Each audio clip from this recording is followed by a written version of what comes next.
At 7:30, we got Oregon State, who's 4-1, traveling to Nevada, who's 2-4. Oregon State favored by 3 on CBS Sports Network. Giovanni McCoy for the Beavs has gone 73 of 116, thrown for 718 yards, 2 touchdowns, 1 interception. Anthony Hankerson has had 101 carries for 485 yards and 9 touchdowns, and Trent Walker has had 30 catches for 284 yards. Brendan Lewis for the Wolfpack has gone 107 of 155, thrown for 1,081 yards, 9 touchdowns, 5 interceptions. Savion Red has had 63 carries for 456 yards and 3 touchdowns. And Jaden Smith has had 27 catches for 407 yards and 3 touchdowns.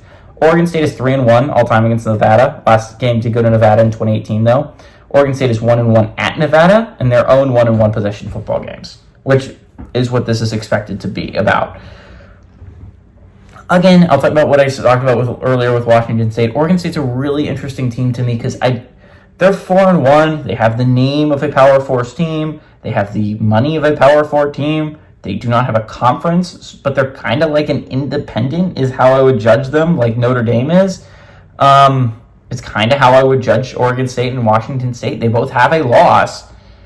I think it's going to be hard, right? Like, it's going to be hard to make that argument at the end of the year. I don't think it's going to matter for Oregon State. It might end up mattering for Washington State. Oregon State survived last week against Colorado State. That is how I would describe that game. I think it went to double overtime. Like, that was a survive game if you're Oregon State. And Colorado State's not one of the better Mountain West teams, and eventually you're going to end up getting stumbled. This is at Nevada.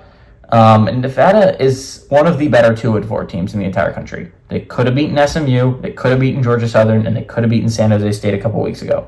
There are 3 games that easily could have flipped Nevada's way, but didn't. Especially the San Jose State game hurts because you looked like you were going to win before you let up a touchdown in the last couple minutes. Like the last minute, dog, you gotta be sick if you're a Wolfpack fan. You've been so close so many times this year.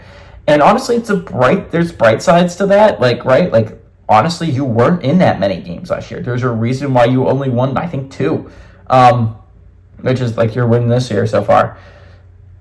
Nevada's one of the better, I think, group of 5 2-4 teams in the nation. I think they are an underrated squad.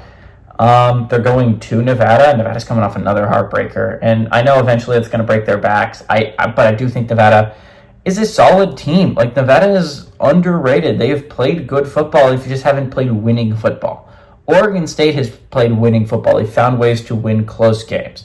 And while that is impressive, they've done a phenomenal job doing that. Eventually, that luck is going to wear out, and I think it wears out here. I like the upset here. I like Nevada to cover home court. I like them to win and pull off the upset at home.